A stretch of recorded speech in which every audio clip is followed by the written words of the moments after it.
안녕하세요. 여러분과 함께 공부하는 데니스입니다. 자, 우리 3번, 2강의 3번 문제 이어서 2강의 4번 문제 마저 해결해 보도록 하겠습니다. 이번에는 주장 묻는 문제가 되겠습니다. 역시 주장이나 요지나 풀이하는 방식은 똑같습니다. 글쓴이가 말하고 싶어하는 내용이 어느 부분에 딱 임팩트 있게 등장할 거거든요. 그 부분만 잘 캐치해내시면 크게 어렵지 않을 겁니다. 자, 한번 같이 가볼게요.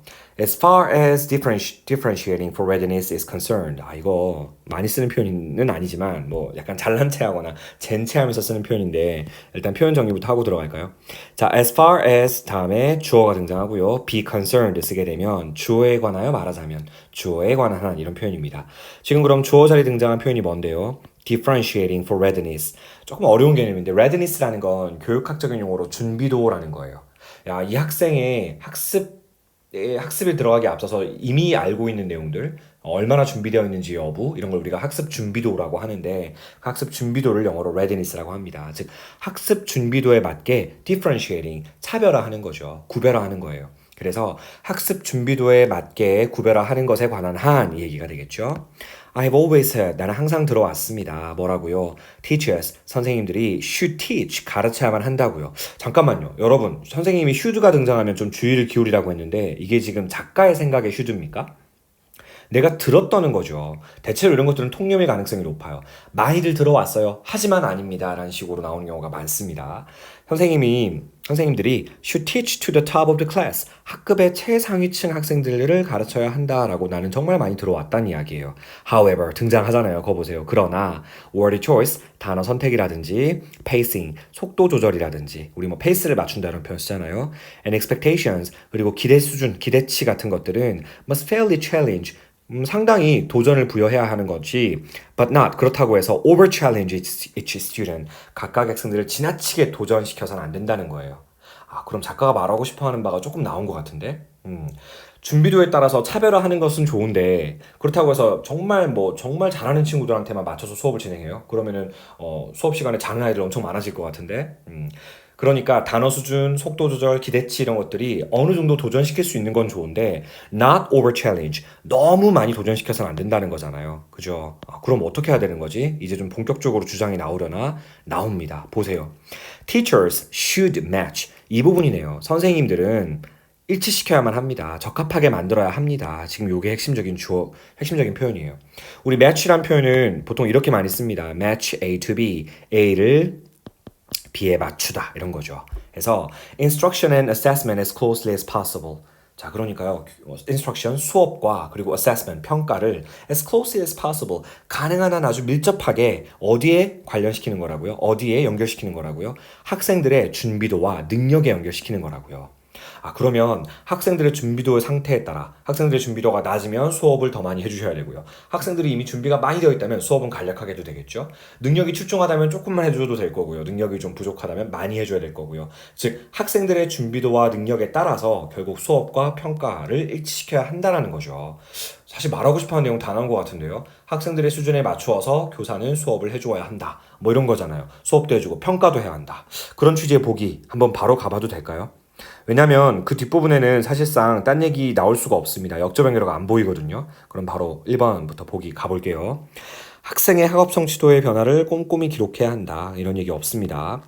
자, 우리 말 나온 김에 꼼꼼한이란 형용사 하나 기억해두고 넘길게요. meticulous란 형용사 생소하겠지만 기출 많이 된 형용사니까 기억해둡시다. 여기선 부사로 쓰인 거니까 meticulous란 표현 나왔으면 좋았겠는데 안 나왔어요. 2번.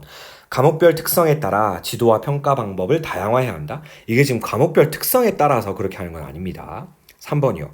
학생들에게 개별 연습보다 협력 학습? 아니지. 오히려 개별 연습을 시킬 수 있는 시간을 더 줘야 되는 거 아니야? 아이들, 즉 학습자의 수준에 따라 달리 학습을 할 수 있게 해줘야 되는 거 아닌가요? 상위권 중심이 아니라고 했다고 해서 중위권 학생 중심으로 진행해야 한다. 이런 얘기로 너무 논리적으로 비약적으로 이야기한 거 없었습니다. 5번 보세요. 방금 읽었던 우리 아까 노란 색깔로 표시했던 그 문장 바로 여기다 등장합니다. 5번에 학생의 준비도, readiness와 능력, abilities에 맞게 지도, instruction, 그리고 평가, assessment를 differentiate, 차별화해야 한다. 정답이잖아요. 이렇게까지 정답일 수 있겠습니까? 나머지는 전부 오답이었고 정답은 5번이 되겠습니다. 자, 그럼 나머지 내용들 좀 빠르게 읽고 마무리를 지어볼게요. differentiating products. 제품? 우리 지금 교육 관련 지문에서 product가 제품이 될 수는 없죠. 여기서는 결과물 정도의 의미로 번역을 해볼게요. 결과물을 차별화하는 겁니다. 뭐 한 이후에 after you have delivered the same instruction to the whole class 전체 학급을 대상으로 똑같은 수업을 have delivered 진행한 이후에 결과물을 달리하는 거, 결과물을 차별화 두는 거 이것이야말로 maybe the only way 어쩌면 유일한 방식일 수 있답니다. 뭐 할 수 있는 to differentiate for readiness in some cases. 어떤 경우에 있어서는 이렇게 준비도에 맞게 구별화하는 유일한 방법일 수 있대요. 여러분 수업 시간에 선생님이 잘하는 아이, 중간 정도 하는 아이, 아예 영어를 못하는 아이를 따로 수업을 할 수는 없어요. 너무 몸을 찢어야 됩니다. 제가 그렇게 돼요. 홍길동처럼 막 몸을 찢어야 됩니다. 홍길동이 어떻게 막 몸을 찢죠? 머리카락으로 몸을 찢습니까? 아, 그건 손오공인가요? 아, 넘어갑시다. 자, 아무튼간에 그렇기 때문에 결과적으로는 전체 학급한테는 똑같은 수업을 해놓고 결과물만 달리하는 거예요. 이를테면 형성평가 문제지를 수준에 맞게 다르게 제시해준다든지 이런 식으로 하는 것이야말로 유일한 방식일 수 있겠죠. 그러면서 한 번 더 글쓴이의 주장이 등장합니다. Teachers, 선생님들은 should be prepared, 준비되어 있어야 한답니다. 어떤 준비요? To reteach, 다시 가르칠 준비가 돼 있어야 한대요. Concepts and skills, 개념이나 기술들을요. 누구에게? 학생들에게. 자, 근데 어떤 학생들? Who simply did not get it through the whole class instruction or the practice.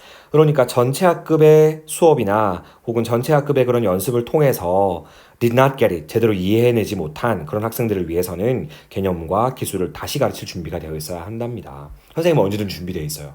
여러분 지문 내용 듣고 읽고 나서 이해 안 된다? 언제든지 오세요. Feel free to ask me. 언제든지 저한테 질문하시기 바랍니다. 전 준비가 되어 있는 교사니까요. They may be able to, 자 역시 they는 teachers, 선생님들을 얘기하는 거죠. 선생님들은 어쩌면 또한 add scaffolding, scaffolding이라는 거 정말 유명한 교육학적인 용어인데 원래 건축학적 용어로 쓰이면은 건축물 지을 때 건축물 그 옆부분으로 이렇게 사다리처럼 만들어서 타고 올라가면 작업할 수 있게 만들어둔 거 그걸 scaffolding이라고 하거든요. 교육학적인 용어로는 뭐 비계, scaffolding 조금 이따 제가 설명을 해드릴게요. 아무튼 scaffolding이라는 거를 스캐폴딩이라고 하는 것을 부과할 수 있을지도 모르겠답니다. 뭐 동안에 during a guided practice 어떤 유도된 연습이라든지 아니면은 individual practice segment of the class 전체 수업의 어떤 개인적인 연습 부분에 있어서라든지 segment는 부분 이런 거니까요. 그 동안에 스캐폴딩을 제공할 수 있을지도 모르겠습니다. 라고 얘기했어요. 자, 요거는 약간 배경 지식 삼아서 선생님이 한 가지 설명을 해줄게요. 러시아의 유명한 교육심리학자인 비고츠키라는 사람이 있어요. 이 사람은 학습은 어떻게 이루어지는가, 뭐 동기부여 이론과 결부시켜서 동기가 있어야 학습을 한다. 그러면 사람들은 어떻게 동기를 부여받습니까? 라고 질문하니까 비고츠키가 이렇게 얘기합니다. 사람의 현재 상태, 그걸 I라고 한번 표시해보자. 이걸 아까 우리 본문에서 읽은 내용 토대로 해서 보자면 readiness가 되겠죠. 준비도. 학습을 하기 위해 준비되어 있는 상태겠죠. 요거보다는 플러스 1 정도의 수준일 때 동기가 부여된다라고 봤어요. 이른바 I 플러스 1이라는 유명한 용어입니다.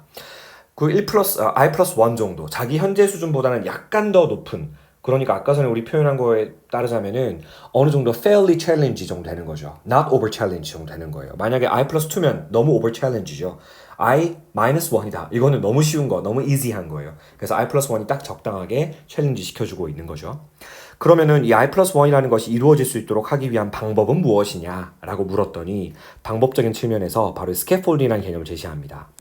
혼자서는 이 플러스 1의 수준에 도달을 할 수가 없어요. 대신 사다리가 놓여져 있다면, 즉 스캐폴딩이 놓여져 있다면, 이 스캐폴딩이라고 하는 것은 선생님의 도움이라든지 아니면 또래 친구들의 도움이 될 수 있겠죠. 그런 또래 친구들이나 선생님의 도움을 통해서 플러스 1의 상태로 점프해 나갈 수가 있다 라고 본 것이 교육심리학자 비고츠키의 이야기였어요.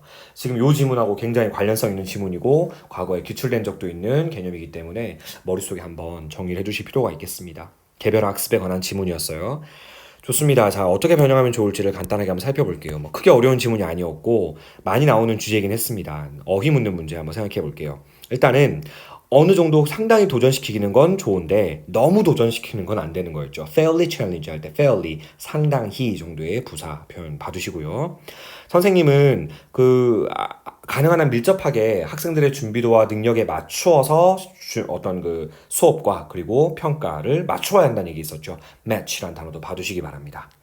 뭐 나와 있으니까 바로 볼게요. 빈칸추론으로 괜찮은 부분 바로 보이네요. 학생들의 준비도와 능력 정말 중요한 개념이고요. 그 다음에 세 번째 어휘 묻는 문제. 학생들에게 일단 똑같은 수업을 다 제공해요. 그리고 나서 결과물을 달리하는 거, 그거야말로 사실은 유일한 어떤 준비도에 맞게 차별화할 수 있는 유일한 방법일 수 있겠죠. same은 어휘 묻는 문제로 괜찮고요. the only way to differentiate for readiness 이 부분은 빈칸 추론으로 생각해 보시기 바래요. 또한 선생님은 뭐 할 준비가 돼 있어야 되죠. 한 번 듣고 전체 수업에서 이해하지 못한 아이들을 위해서 다시 가르쳐줄 준비가 되어 있어야 되겠죠. 그런 학생들을 무시해야 될 준비가 되어 있어야 한다? 나쁜 교사죠. 그러면 안 돼요. reteach. 마지막은 솔직히 뭐 모의고사형 문제는 아니고요. 내신형 문제. 한번 공부했던 거니까 스캐폴딩이라는 단어 아까 쌤이 충분히 설명했죠. 그러면 이 스캐폴딩이라는 단어도 어휘 묻는 문제로 충분히 예상해 볼 수 있으면 좋겠습니다. 자, 이렇게 해서 우리 요지 주장 묻는 문제까지 마무리했고요. 우리는 내일 또 두 문제로 찾아뵙겠습니다. See you next time. Bye.